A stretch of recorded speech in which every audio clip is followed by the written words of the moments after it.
अस्सलाम वालेकुम। एक नए वीडियो के साथ मैं हाजिर खिदमत हूँ। आज बात करूँगा आपकी दूरअंदेशी की, अपनी दूरअंदेशी की और हमारी लीडरशिप है उसकी फ्यूचर प्लानिंग के बारे में। दुनिया भर में कोई कौम किस तरह आगे बढ़ती है, किस तरह से उसके बच्चे आगे बढ़ते हैं, ये सब डिपेंड करता है उसके बड़ों की सोच पर। वो किस तरह से तैयार हो रहे हैं, उनकी नज़र में आगे की क्या प्लानिंग है और किस तरह से वो मामलात को समझ रहे हैं जो उनके सामने हो रहे हैं। उसके आगे वो क्या सोचते हैं कि किस तरह से हम इसे मैनेज कर सकते हैं और किस तरह से आगे निकल सकते हैं। हमारी आपकी क्या प्लानिंग, हमारी लीडरशिप की प्लानिंग आप देखिए कि किस तरह से होती है और क्या नतीजे सामने आते हैं। सबसे पहले मैं कहाँ से बात करूँ, खुद कंफ्यूज हूँ कि दिल्ली इलेक्शन की बात की जाए, संभल की बात करूँ, सीरिया की बात करूँ, तालिबान पाकिस्तान जो लड़ाई चल रही है उसकी बात करूँ या बांग्लादेश की बात करूँ। शुरू करता हूँ, कहीं ना कहीं से तो शुरू ही करना है, तो पहले बात करता हूँ सीरिया की। सीरिया में आपने देखा बशर अल असद की हुकूमत थी, उससे कुछ लोगों को प्रॉब्लम थी, होनी भी चाहिए। हर आदमी को हक है कि वो कहीं जो साहिब इख्तिदार हो उससे नाराज़ हो सकता है, उसके प्रोग्राम जो चल रहे हैं, जिस तरह से वहाँ पर उसकी पॉलिटिक्स है, उससे नाराज़गी हो सकती है। लेकिन उसके ख़िलाफ़ आप कोई इक़दाम करते हैं तो आपकी प्लानिंग होनी चाहिए कि किस तरह से वो सूरत हाल जिससे आप नाराज़ हैं उससे बेहतर तस्वीर सामने लाई जाए। न सिर्फ हुकूमत को बदल देना आपकी मंशा है या एजेंडा है या प्रोग्राम है या मिशन है, उसके बाद क्या तस्वीर सामने आएगी ना आपने सोची है। अब ऐसा हो रहा है कि जो सामने आ जाए वही आपके लिए बेहतर है। सीरिया में क्या हुआ, बशर अल असद की हुकूमत थी, एक बड़ा देश जो ताकतवर मुल्क है, नाटो का हिस्सा है, बड़ी आर्मी है, बड़े असलहे हैं, उसने दखलंदाजी की और एक ग्रुप के ज़रिए से वहाँ पर कब्ज़ा कर लिया। मुसलमानों का एक तबका खुश भी हुआ कि बड़ा अच्छा काम हुआ, एक जालिम और जाबिर बादशाह वहाँ से हटा दिया गया, भाग कर कहीं और शरण ले रहा है। सब ठीक है, हम आपकी बात मानते हैं, लेकिन उसके बाद क्या हुआ? धीरे धीरे हम देख रहे हैं कि वहाँ एक लाल घेरा जो नक्शे का है वो बढ़ता चला जा रहा है और धीरे धीरे इजराइल वहाँ पर तकरीबन जो सीरिया का बड़ा हिस्सा है उसे कैप्चर कर रहा है और जिसके लिए हमने खुशी मनाई थी, जिसे आप खुश हुए थे, वो छोटे से हिस्से में महदूद होता चला जा रहा है। वही जुलानी साहब जो कल आए थे, बड़ी बड़ी बातें कर रहे थे, आज उसके खिलाफ बोलने के लिए तैयार नहीं, जो उससे ज़्यादा परेशानी पैदा कर सकता है, जो हुकूमत उससे पहले थी, उस पर कुछ ना बोलते हुए वो अपने छोटे से हिस्से में खुश हैं। ये अपने लोगों को बताने की कोशिश कर रहे हैं कि हमने एक जालिम को हटा दिया, उस जालिम के बाद कौन नया मेहमान आ रहा है इसकी तरफ से उनकी बिल्कुल चश्मपोशी वो किए हुए हैं। उन्हें दिखाई नहीं देता कि क्या होने जा रहा है, उनके बच्चों के लिए क्या फ्यूचर सामने आएगा। दूसरी मिसाल मैं आपके सामने रखता हूँ, वो है अफ़गानिस्तान की। अफ़गानिस्तान में जब तालिबान की हुकूमत बनी तो सब खुश हो गए, ये समझ रहे थे कि शायद अब कोई बिल्कुल नया इस्लामी मुल्क, नया मोर्चा, नया महाज कायम हो गया जो दुनिया भर में चल रहे मुसलमानों के ख़िलाफ़ जो एजेंडे हैं उसको काउंटर करेगा, उससे टकराएगा, हक़ का अलम उठाएगा और तमाम मज़लूमों को हक़ और इंसाफ दिलाएगा। लेकिन इसके साथ आपने क्या क्या देखा वो भी देखिए। पाकिस्तान एक मुल्क जो पड़ोसी मुल्क भी है, हमारा भी, अफ़गानिस्तान का भी। वहाँ इमरान खान उस वक्त प्राइम मिनिस्टर थे, उन्होंने कहा कि अफ़गानिस्तान ने सदियों से चली आ रही ग़ुलामी की ज़ंजीरों को तोड़ दिया है, अब वो आज़ाद हवा में सांस लेंगे, एक रोशन मुस्तक़बिल उनके सामने खड़ा हुआ है। ये इमरान खान का अंदाज़ा था और यही पाकिस्तान का क़यास भी था। लेकिन अब जिस वक्त मैं बात कर रहा हूँ ये हाल है कि दोनों मुल्क में तलवारें खींची हुई हैं।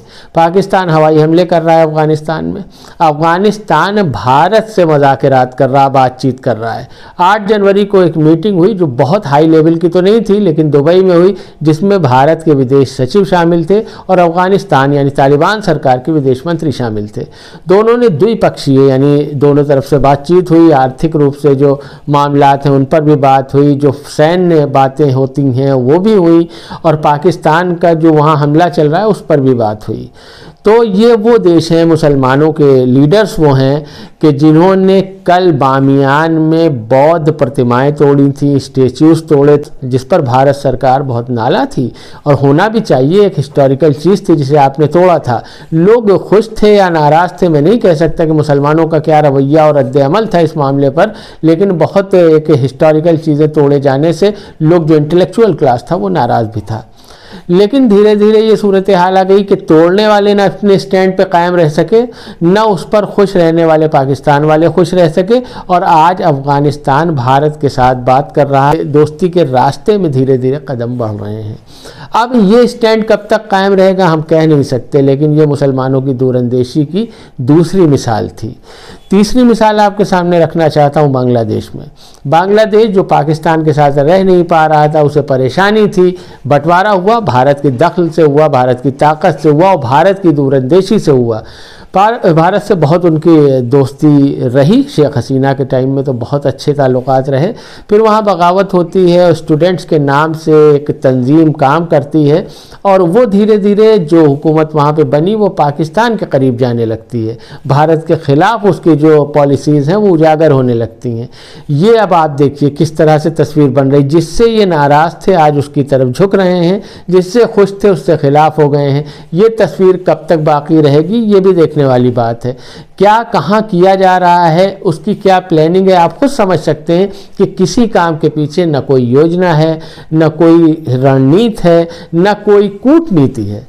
तो इस तरह से हुकूमतें काम कर रही हैं। ऐसा कोई एक देश आप शायद ढूंढें तो एक शायद मिल जाए या दो मिल जाएं कि जो अपने 20 साल पुराने एजेंडे पर कायम हो, जो अपने 15 साल पहले किए गए वादे पर कायम हो, जिसने जो कहा हो उस पर काम कर रहा हो। सब 6-6 महीने 1-1 साल में अपनी बातों से मुकर रहे हैं।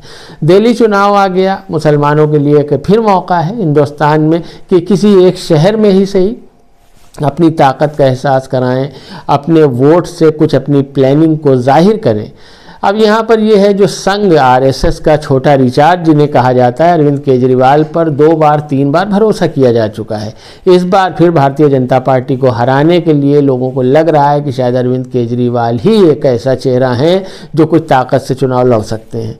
ये कौन है अरविंद केजरीवाल? ये वही हैं कि जब अन्ना आंदोलन हो रहा था तो खुद आरएसएस ने इस बात को माना है और इसकी तस्दीक की है कि जब अन्ना आंदोलन चल रहा था तो उसमें 70% आरएसएस के लोग थे जो को सपोर्ट कर रहे थे। वही टीम जब मैदान में आई चुनाव के तो मुसलमानों ने भर भर के वोट दिए ये समझ के कि कांग्रेस और भारतीय जनता पार्टी तो हमारे दुश्मन है, ये एक आ गया है नया आदमी, ये हमारे लिए काम करेगा। वही अरविंद केजरीवाल है कि जिन्होंने मस्जिदों के इमामों की सैलरी सिर्फ इसलिए रोकी है, पहले तो देने की बात हुई, फिर इसलिए रोकी गई कि सॉफ्ट हिंदुत्व का दामन वो पकड़ सकें, अपना चेहरा बदल सकें और हिंदू समाज को ये दिखा सकें कि वो उसके हितैषी ज़्यादा हैं।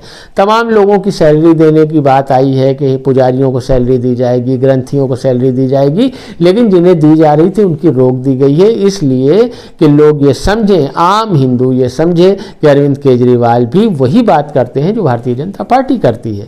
अब मैदान में फिर वही एक पुराना दुश्मन आपका बच रहा है जिसे आप वोट दे सकते हैं, इसलिए कि शायद अब आपको लगने लगा है कि वो हालात बेहतर थे जब कांग्रेस सरकार में थी, वो काम करती थी।